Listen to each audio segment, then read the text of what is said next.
So we are recording, and Kathleen and Casey, you can take it away. Okay. We can start with some introductions. I think we have all of our names on the next slide. I'm Kathleen Onyejukwed, Director of Brand Engagement, and I've been with Gies for just about 5 years now. Christy? Hi, I'm Christy Inman, and I'm a Junior Marketing Communications Specialist at Gies, and I've been with Marcom for about 2 years. Hi everyone, I'm Kelly Jansen. I'm the Director of Undergrad Admissions for the college, and I've been in this role for 6 years, but with Gies for 12 now. Casey? Hi everyone, I'm Casey Abelt. I'm the Assistant Director of Admissions and Recruitment, and I've been with the college almost 5 years now. Hi, I'm Dana Jones. I am the Coordinator of Undergraduate Recruitment and Outreach and Admissions, and I've been with Gies almost a year now. Yay!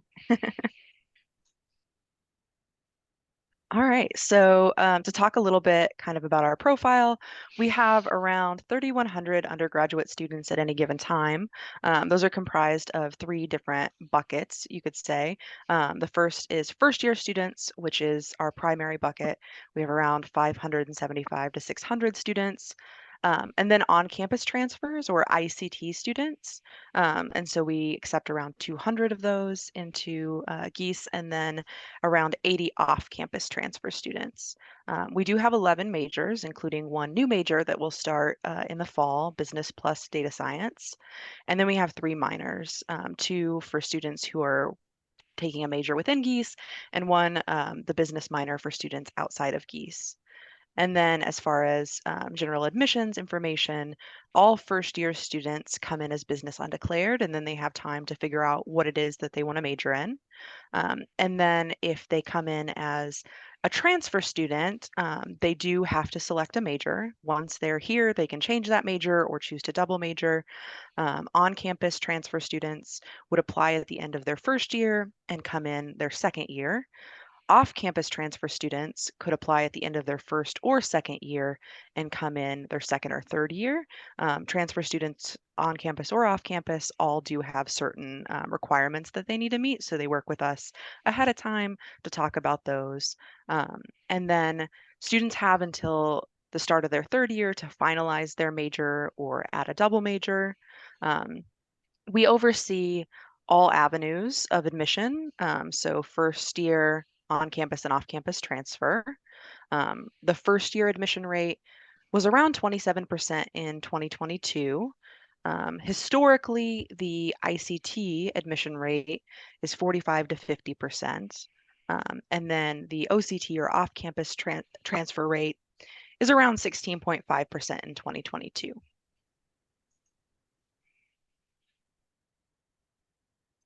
So I'm going to talk a little bit about our organizational structure and how admissions and Marcom works together. So we have a centralized undergraduate admissions unit, which consists of Kelly, Casey, and Dana, and they oversee external and internal admissions.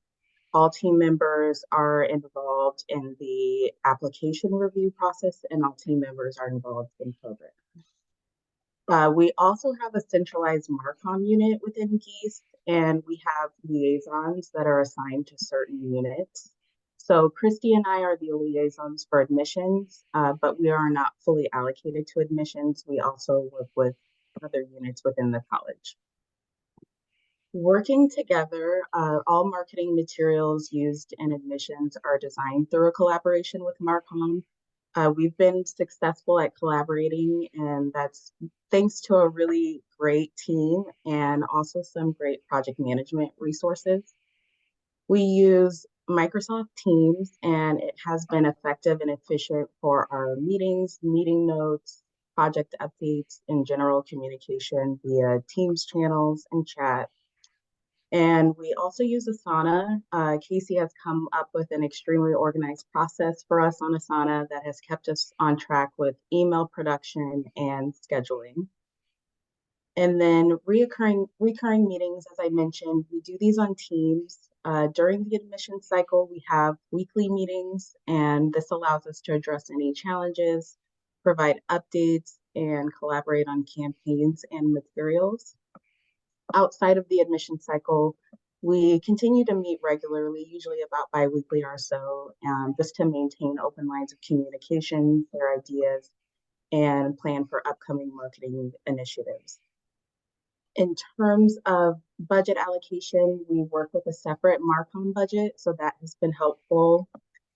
And then the inclusion of current students. Admissions has paid interns, and we also have a combined ambassador program where students volunteer in our recruitment and brand efforts. So this is a really nice way that we have involved students on our team. So now I will turn things over to Kelly to discuss some challenges. Yeah, so when we talk specifically about outreach and recruitment, as you saw that Dana discussed, we have increased competitiveness in all of the avenues for admission for us. Those numbers in particular over the last few years with the common application opening up for students to apply through that avenue, as well as some changes in our admission review and the requirements for our college graduation has really increase the number of students that are applying through there. So we're seeing increased competitiveness in those applications. The one thing that we look at specifically though is that, you know, it's great we're getting more applications, but what we'd really like to see are applications from different unique populations, not just increasing that number of applications overall. So there's a little bit there of, you know, as we'll talk about how we're working on it a bit, but being able to find and outreach and recruit those students that may not be in our more traditional pipelines already, that are already thinking about Gies and want to apply, but thinking about those unique areas where we'd want to build out our diverse cohort. So that could include, you know, students that might be first generation, students from, you know, more rural areas. We would also look at underrepresented students in terms of race and ethnicity. We would look to potentially build in our out-of-state student populations as well. So some growth there that we're looking in particular populations. One of the other challenges that we have is that we do have a small staff and we do look at all three admission avenues. So this is pretty unique across campus most of the time for ICT students when they are looking to come into programs. A lot of times those would be done by the individual academic units and their advisors. And a lot of times that may be that there's a set GPA and coursework requirement that's already in place. So admission is a bit more clear and direct for students to follow.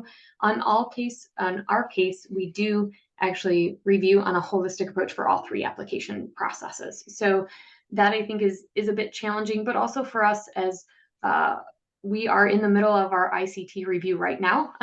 Those students on campus don't apply until after their spring grades have rolled their first year. So thinking about how we're working with all three populations, both admitted and prospective students, all year round, that we're doing both admission and doing the programming part, it's been really beneficial for us to work so closely together in those spaces, but then also trying to manage all of those has been a challenge with just 3 staff members. For us, for yield, similar to what other people had mentioned and what you can kind of assume would be, you know, cost factors and scholarship awards from other universities and schools that would be recruiting the same students. And then also our location. We have seen a rise in out-of-state students and international students that are interested in us, but that location right in central Illinois may not be as attractive as other ones that are in larger metropolitan areas or the ease of traveling to and from campus. With Marcom, you know, part of what we have all talked about too in admissions is that we do have a smaller pool that's immediately available to us due to that opt-in marketing choice for students. So instead of buying students' names or automatically assuming we will get their information, we can reach out to them. Having a limited number of students that do accept and say, yes, I'd like to hear from you, that would be before they submit their application. So getting that connection early on. The other thing that we run into would be with the off-campus transfer students. We do not have a Pathline program from any community college or any direct way for students to work independently with us through their schools already. So we have limited connections with prospects. Hopefully they're working with their advisors from their schools or they're reaching out to us, but we don't have set things already in place that would help funnel students our direction. When it comes to yield, we do really well in terms of our yielding. That has been really strong even through the pandemic and afterwards. But part of what we do find that's a bit challenging when we look at numbers of applications that we've received in that increase, there's been a lot of students who are submitting at the time of application, they're really strong, but that's the first time that we've ever heard of them. And so part of our challenge is that if a student applies in October, they're a really strong student, they weren't on our radar before. We do know that, because there's the kind of the limitation on not actually connecting with those students until after decisions have rolled, we're missing an opportunity there to show them that we are interested in them, to be able to engage with them on an individual level, to keep them interested from the time of application all the way until those decisions go out. A few things that we're working on, as I mentioned, trying to think about access to our admissions unit. We're small. We have done some outreach areas, but we know that we want to try to work more on that. So we built out in the last year or two a connection request form that is available for high school counselors, community-based organizations, different student organizations too, that can reach out and say, hey, we'd like to learn from you. And so then that way they are able to work with Dana and be able to set up a schedule, whether it's virtually or whether they're planning to come to campus, and learn more about business in general, learn more about themselves, and also about the College of Business. We also know that with more students coming online, we want to try to provide more online media content. So a good example of that is that Marcom worked directly with admissions, and we created a BIF tour video that we used some of our student interns for that, and it worked awesome. It's very popular. If you want to check it out on our website, it's wonderful. It does take a bit of time to build that out because it's professionally done. And so knowing, as Kathleen mentioned, that it's not just admissions that gets marketing, but marketing works with all the units in the college. So kind of prioritizing what those would be, but we're working on more online content there. One thing that I'm sure a lot of you can empathize with is the platform shuffling that we use. So understanding both the college processes that we use. So Kathleen mentioned Teams, and they mentioned Asana, and then we also have Basecamp, and we have Slate, and all of these things. Casey is a mastermind at a lot of that. But being able to understand how those programs talk to each other and how we can best maximize efficiency in using those platforms across the board. And then the other part that we're looking at is increased student participation. We do have a really high number of students who have volunteered their time initially that sign up at the beginning of this semester. And so last year we had more than 150 students who wanted to participate in it, but also thinking about the timing of when we're offering things and the opportunities we're giving to students, and getting more students to participate in it, not just say they want to, but to really actively engage with it and to be involved on a level that will maximize the number of students that they can reach. And then next we'll pass it on to Casey. Great. I'm going to talk about some success and measurement metrics that we use. And a lot of this is currently being compiled from the previous year's efforts. So every June, we call it our closing report season, and it ties in also to our ICT application.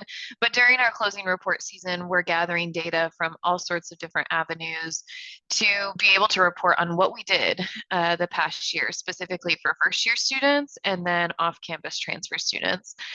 So a lot of those requests start in Basecamp with Julia and asking for different reports, either from our visit metrics or our application, to be able to present data in a clear visual way for us internally, which then we're able to accurately see where we want to grow and maybe set goals for the next year.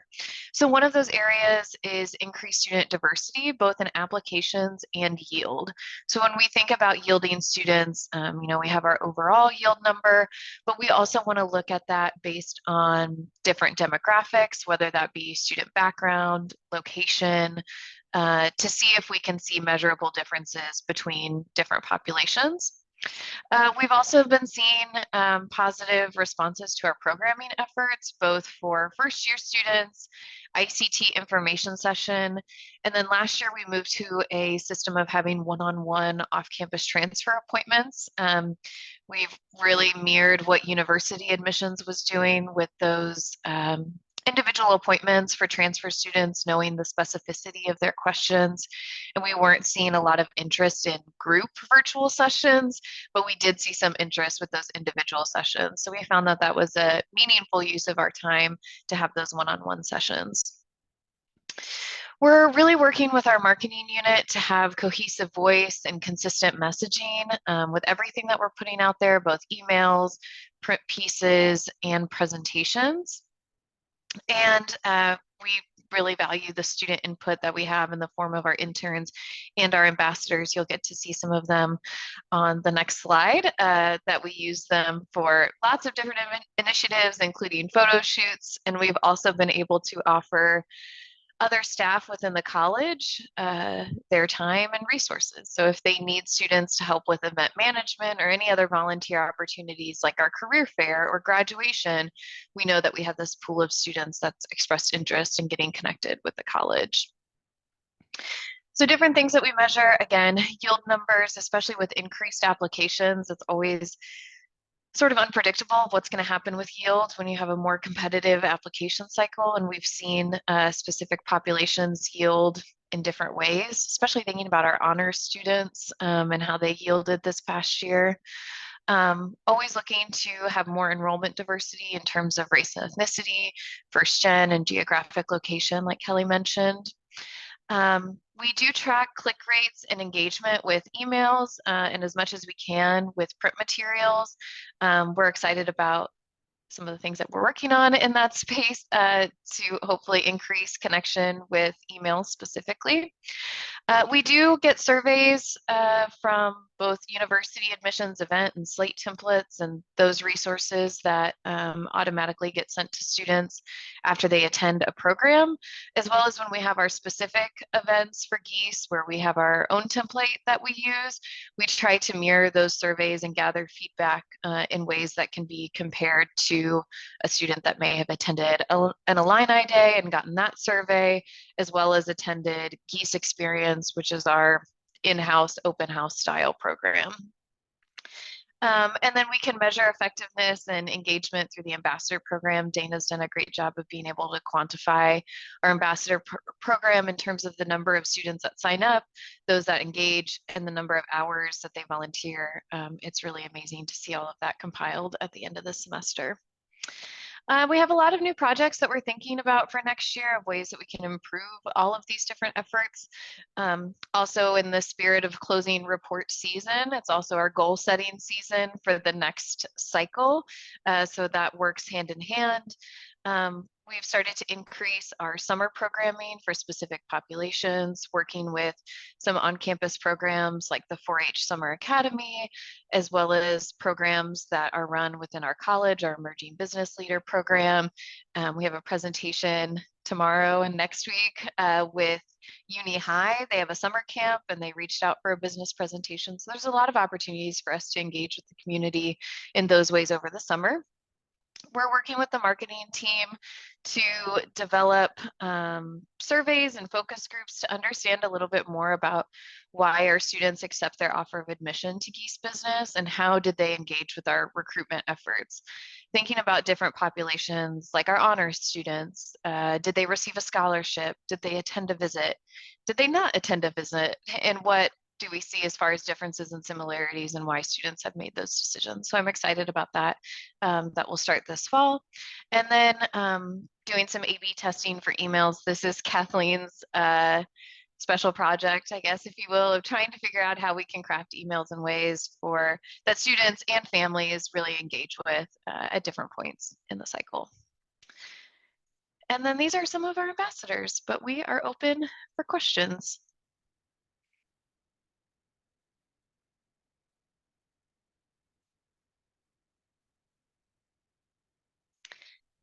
Any questions or things that we could clarify, provide more information about?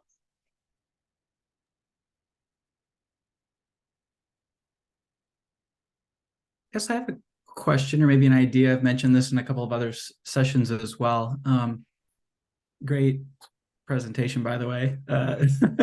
You guys really have a buttoned up organization and so many great things going on. So at the campus level, or whatever you want to call it, over in strategic communications marketing, there's a new campaign being developed. So our Power of I campaign of recent past years is sunsetting, and we're going to launch a new ad campaign coming out. And we won't sort out opportunities in this call, but I wanted to kind of plant the seed that I think there will be an opportunity to figure out how that campaign can support you and your specific goals, and maybe areas where it can swing over and add value in places that maybe you're finding hard to reach. Or, I mean, nobody has all of the money or resources they want. And so I'm just thinking if we collaborate, we can find how to have 1 + 1 = 3 instead of just 2. So just wanted to plant that seed with y'all, because I think Gies was doing some great stuff. And if we're able to get this campaign off the ground with Robin's support and do a little planning together, I think everybody's going to come out ahead. So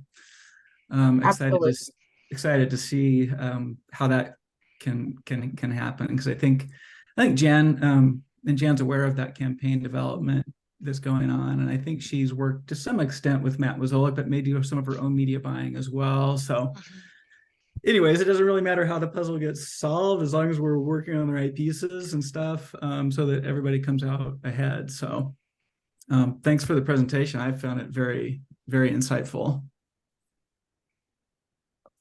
And thank you, Scott. Yes, absolutely. There are plenty of opportunities for us to collaborate there. So, so yes, definitely. Let's talk more. Cool. Yeah, let's get together soon. Yeah. Any other questions? If I can just make one more comment, I've been working with some of the recruiters in other colleges about how to present that data that I talked about, yield based on different areas. And I'm happy to, especially visit yield, we look at, did a student visit, then did they apply? Did they apply to Gies? Were they admitted to Gies, or were they admitted to another program, and did they enroll? So if anyone would want to see examples of that, or the way those reports were requested and what we ended up landing on in terms of getting that report, I'm happy to help. I also would say too that it's unique that, as you mentioned, Scott, we have built out really well how our marketing and our admissions teams work together to complement and collaborate. I also would say that it has certainly been a labor of love. I've been in this position for 6 years, and it was very different when I came in.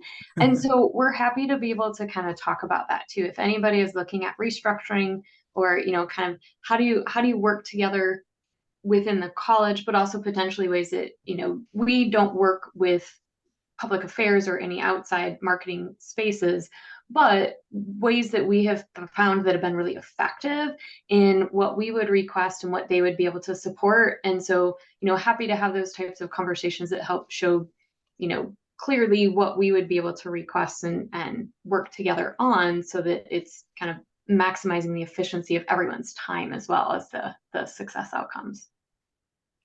Yeah, that's a great point. I've observed some of that evolution over the last 3 years or so that I've been around campus, and been impressed with all the right pieces being plugged in the right areas. And of course, we're reinventing ourselves in public affairs as marketing and branding kind of integrate there. And we're trying to figure out how to set it up properly to work well and to support units, in the right way. I was the person, by the way, that asked Doug about the stealth applicants in the chat, because he and I were discussing that phenomenon recently. And the students that show up really serious about us that we've never seen, never spoken to, we don't know really who they are or where they're getting their information. And so he and I have kicked around a possible research project that we could tee up for the fall timeframe when some of these students return to campus, and we can survey them or talk to them, focus groups, whatever it might be, just to kind of get a better handle on what content they're looking for and where they're going to find it and all that good stuff. So who knows, maybe we'll pull you into that as well. Sounds like we probably should. Well, I don't know about that, but it would be great to talk about that phenomenon more. We started a couple years ago sending out, we call it a junior mailer, but it happens over the summer to students that we do have in the database that have expressed an interest in business. I'm going to try to see if I can track down markers to see who we sent that to last year and did they apply, what was the yield rate then way down the pipeline with that. Sure. But yeah, great. Yeah, we do send it to a lot of students, but we do know that there's even more students that apply to us that have never been in the system. So there's a lot of different things that we could look at there. Yeah. And I didn't mean to pull you into more work. I meant more No, keep you informed of the effort and disseminating information that you might find Yeah, useful. totally. But, it's an interesting thing to go explore and kind of figure out. So Mhm. Yeah, I agree. we'll see if we can get Jeff Sylvester, who does our research over here, if he can help us dig in on that a little bit. We might find something, an opportunity there. I also think one of the hardest parts that we all face is that you're in admissions and like Marcom, and so we know that you have a lot of data, and it's like, so what is actually quantifiable?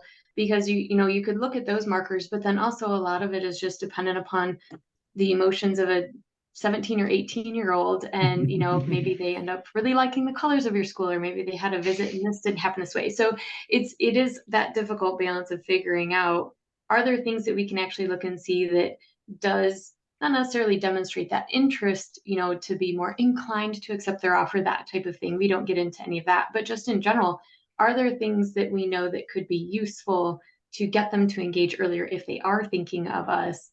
Or do we anticipate that with, the Common Application and other things, that we'll just continue to have students who come out and apply, and maybe I have one student that I met, who's an out-of-state student who applied and accepted their offer and has never interacted with our office, like never emailed, never had a phone call, never visited anything before the application or after, and they still accepted their offer. So it's very kind of fascinating, but also like digging for things that you don't know that you'll be able to really pull out something that's quantifiable that gives you real data. Great point. Yeah, I mean, there's so much information available to students and parents that it makes sense why stealth applicants have increased. But I liked what you were talking about, Kelly, in that if they are stealth applicants and they apply early on in the process, they're getting applicant communications from us, but even the communications that we're sending to applicants are real light communications, because we don't want to send the wrong messages to students that will ultimately be denied. So it's that's something that I've not really thought about too much, is the stealth applicant that comes in, applies September 1, and then starts communications from us for the first time. But there are these applicant communications which are not bad, but certainly not giving them, not selling the U of I to them. So and that's why we did, like, when we were able to, the first time that we only had the one admission release date, that we were able to send a message to them in early January and say, we crafted a really thoughtful one that was intentional, that said, we appreciate your patience during this time. We know that it can be, little anxiety, and so we want you to know we're giving you, as much attention as your application deserves. And so then that felt at least comforting, in a way that they know that they weren't just a number and they weren't just thrown into an abyss. And so, I'd advocate, if we can, to bring that back. But like that it did give still at least a connection to someone, no matter when their application decision was going to come out, or when they connected with us on the first time, that they know that we are still considering them and want to be connected with them. Yeah. Mm-hmm.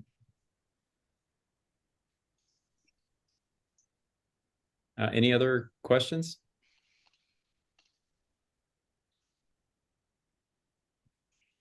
I know we're very close to the end, so I think we're good. Thank you, everyone from Gies. We will put this recording up onto the RNY Network website along with all the others once we're done, and let you guys know once it's there. But thank you again. Thank you everyone. all. Bye. Thanks. Bye-bye.